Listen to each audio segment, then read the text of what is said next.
Disclaimer: this video does not serve as glorification for these cowardly events. The author is highly against violence.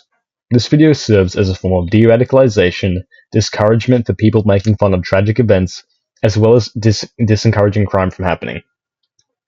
Context: the TCC, an abbreviation for the True Crime Community, is an online community which focuses on true crime. Often, though, this community traverses into problematic territory, often forgetting about the harm and suffering and glorifying perpetrators of violent events, even going so far as to make fan art and edits despite the actions of the perpetrators. This community has also had its own run-ins with encouraging people to do their own attacks. While some portion of the community is purely analytical, a majority of it isn't. It is a very problematic community. So, for me, I joined the TCC in around 2024 after watching CCTV footage from the Uvladi shooting. I'd stayed in the community for 2024 and then 2025, so I've spent about a year here. 2026 would have been my second year, but I left the TCC a while ago, and I honestly think it might be a good thing to have left that community already. Even though it is a bit performative, I think it'd be good to share my experience with others so that in case you feel as if you want to leave the TCC, you've got a guide to go through. If you are here to defend your negative 51 kebabs, please leave. This video isn't about projecting opinions about the TCC, it is simply a video about leaving the community behind and how I'm rebuilding my life and how you can too. The first thing that triggered me to leave the TCC behind wasn't a sudden realization that what I was doing was wrong, but rather a push from the real world. A reality check, if you will. I had lost one of my favorite and closest friends due to my behavior and the way I would make jokes about tragedies casually, not viewing them from the perspective of a burst of violence, but rather a silly commotion. Of course, I really tried to save my friendship, but I was met with, and I quote, "piss off and never mention reconnection again. Thank you." I was actually heartbroken because I really wanted this friendship back in its true form, but it was simply too late. It sucks especially because I really did plan to bring this friendship from a friendship into a romance, but again, it was too late. Now, my own friend is dating this person, and I simply have to wake up and deal with the pain of loss and replacement, all because of my past self. The fact that I had lost a friend, the fact that I had lost a future which I desired so deeply ignited a sign that I needed to change.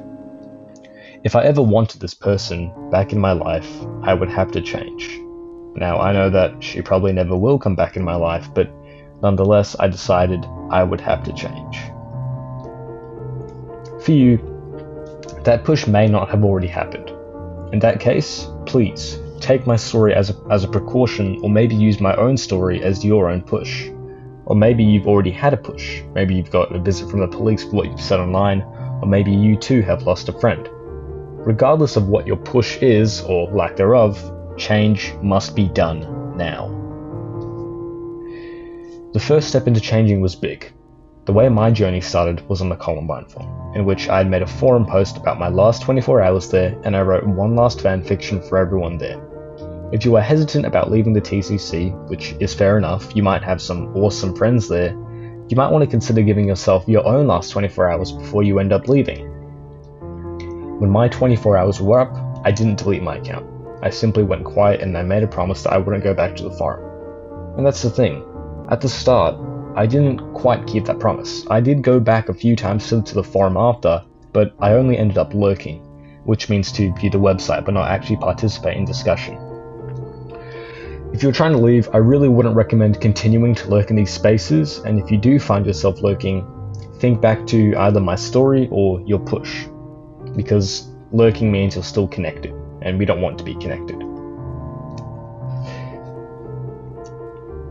The second step was cutting off my TCC friends, which was slightly challenging to do. But alas, I did the same thing I did with the forum. I gave myself one last set of 24 hours to spend time with these people before eventually leaving them. I would hop into a VC call with them one last time. You just can't just splurge on things. I go flash my flash to little kids on the street. Susie Hero, I love you. If you are especially attached to your friends, I know that this can be a hard step, but it is definitely a necessary step. Again, if you struggle, you can think back to either my story or your own push. I'm not actually sure as to why I was so drawn to giving myself 24 hours, but I suppose the idea of my departure being something special was what made it easier for me. The other step I did, while minuscule, was cleaning up my feeds online. This was mostly on platforms like TikTok and YouTube. I would press not interested on videos about crime, and I unsubscribed from channels like Diatrip, and I swore not to watch them again. You too can do this as well. It's very simple, and it really helps to disconnect from that content if you are leaving. The next step was finding myself again. The way I did this was going back to some of the earliest interests I had that weren't violent in nature. For you, it can be pretty much anything you enjoyed when you were young, and for me, that was mostly Super Mario plush videos. I know it is a very specific interest to be falling back into, but I feel like going back to these old, childish interests we have is a great building block to help find yourself again. It also helps with igniting nostalgia, which, when paired with your push, can really help motivate you into leaving TCC behind. When we think of nostalgia, we think of happier times. We think of ourselves in happier times. What better way is there than to go back to these old things we enjoyed? You don't have to necessarily enjoy it at the moment, but if you can force yourself into consuming that media, you can find comfort and solace and stability again, much like it did for me. I mean, initially, I didn't want to watch a bunch of plushies moving for 10 to 20 minutes, but when I did, I felt happy. A spark that hadn't been alive in a long time was sort of being emulated. I mean, sure, it wasn't the same, but it was really close to that sense of normality again. Speaking of normality, another step I took was watching normie videos. Yes, I know, but the idea behind watching a normie video is very simple. When you were in the TCC, you were exposed to pretty much one perspective on the matter, and that is that violence is funny, racism is acceptable, and nobody cares about the victims anyway, so it's fine, and so on and so forth. And I already know that there are definitely people out there who are like, oh, but TCC isn't always that, which sure is correct, but a lot of the time it is. Exposing yourself to normie content actually helps you see the other side, and it can help ground yourself in what are morally correct beliefs. You may not agree with them at first, but by continuing to expose yourself to what the public media actually thinks about mass shootings, you help heal your mind of the previous beliefs you may have held. Another channel that I highly recommend is actually Mandrake. He is also what has inspired me to create this video. He does great, high quality content, and his videos just rip into mass shooters and really cuts the cake when it comes to making you realize who these people actually are. Very, very good de-radicalization channel. This isn't a step, but it is more so a sign that you are healing, that is feeling uneasy when learning about an attack. For me, this happened with the San Diego mosque shooting. When I learned of it on TikTok, I did not feel interested in the perpetrators. I was not interested in what had happened. I simply accepted what had happened on the surface, that being a violent attack, and I felt disappointed and even a little bit disgusted. I ended up moving on with my day. It was only until a few hours later did I realize that I had actually healed. My reaction to the San Diego shooting was way different to the Bondi shooting, in which I had held a very big interest in, partially because it happened in my country, but also because I found it intriguing and the perpetrators were interesting to me at the time. This difference in reaction helped me realize that I was actually starting to heal and move on. That's what made me realize I was moving forward rather than backward.